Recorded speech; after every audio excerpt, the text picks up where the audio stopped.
नमस्कार दोस्तों, स्वागत आपका मेरे चैनल पे। दोस्तों, आज हमारे इंडियन एयरफोर्स के डेप्यूटी चीफ ने कहा है कि इसी दशक के अंदर इंडियन एयरफोर्स के अंदर ज्यादा संख्या के अंदर स्क्वाड्रन को ऐड किया जाएगा और ना केवल फाइटर जेट की संख्या को बढ़ाया जाएगा बल्कि मिड एयर रिफ्यूलर को भी डाला जाएगा, यूएवी भी खरीदी जाएंगे और इसका मॉडर्नाइजेशन भी किया जाएगा। क्या है उनका प्लान, आज उसी के बारे में बात करेंगे। चलिए दोस्तों शुरू करते हैं।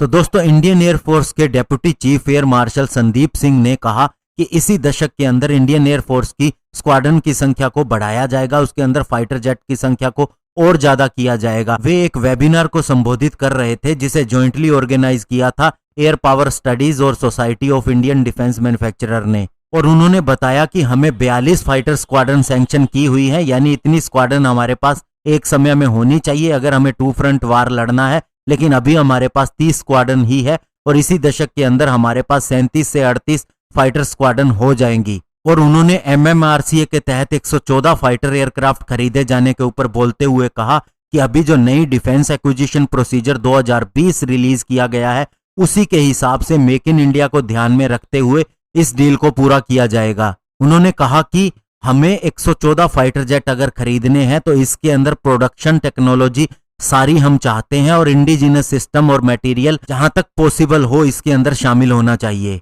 उन्होंने कहा कि इंडियन एयरफोर्स उम्मीद कर रही है कि गवर्नमेंट से उन्हें जल्द ही एक्सेप्टेंस ऑफ नेसेसिटी मिलेगा, यानी कि AON उन्हें इशू किया जाएगा और उसके बाद एक फॉर्मल प्रोक्योरमेंट की प्रक्रिया शुरू हो जाएगी और नया डिफेंस एक्विजिशन प्रोसीजर 2020 अक्टूबर 1, 2020 से लागू हो जाएगा। और फाइटर जेट के मॉडर्नाइजेशन के ऊपर बोलते हुए उन्होंने कहा कि जिस गति से MiG-21 रिटायर हो जा रहे हैं उसी हिसाब से हमें नए फाइटर जेट को भी अपग्रेड करना होगा और ये हम कर भी रहे हैं। और जिस तरह से लाइट कॉम्बैट एयरक्राफ्ट का निर्माण हो रहा है और इसके अंदर कोई भी डिले नहीं है तो हम इस दशक के अंत तक 37 से 38 स्क्वाड्रन तक पहुंच जाएंगे। और साथ ही उन्होंने कहा कि AMCA यानी कि एडवांस मीडियम कॉम्बैट एयरक्राफ्ट का काम भी बड़ी तेजी से चल रहा है और इसे भी तय समय के हिसाब से ही इंडक्ट कर लिया जाएगा। और उन्होंने कहा कि उस समय हमारी इंडियन एयरफोर्स और ज्यादा कैपेबल हो जाएगी, हमारे दुश्मन भी ज्यादा टेक्नोलॉजी हासिल कर रहे हैं और ज्यादा संख्या में एयरक्राफ्ट हासिल कर रहे हैं,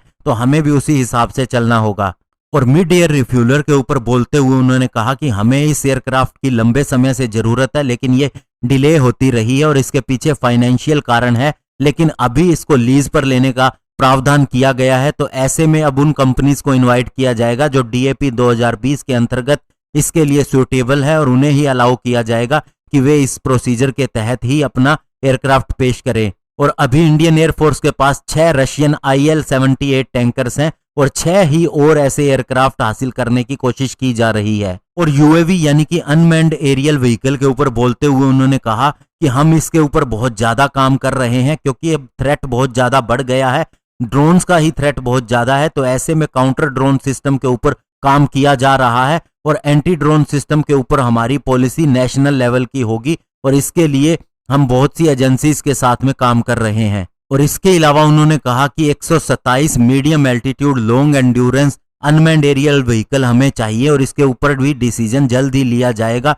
चूंकि इंडियन एयरफोर्स इसका डिसीजन लेगी तो ये देखना होगा कि हम बाई इंडियन के हिसाब से जाते हैं या बाई एंड मेक इंडियन के हिसाब से इसका प्रोक्योरमेंट करते हैं। तो दोस्तों, ऐसे में एक बात क्लियर है कि अभी हमारी फाइटर स्क्वाड्रन की स्ट्रेंथ बढ़ती जाएगी क्योंकि LCA तेजस का काम सही स्पीड से चल रहा है, AMCA का काम भी स्पीड से चल रहा है। अभी दोस्तों UAV के ऊपर भी जल्द ही निर्णय लिया जाएगा। तो अब आत्मनिर्भर भारत बनने के लिए जल्द से जल्द काम किए जा रहे हैं और जो नई पॉलिसीज आई हैं वे भी इसी को ही प्रोत्साहन देती हैं। धन्यवाद। जय हिंद।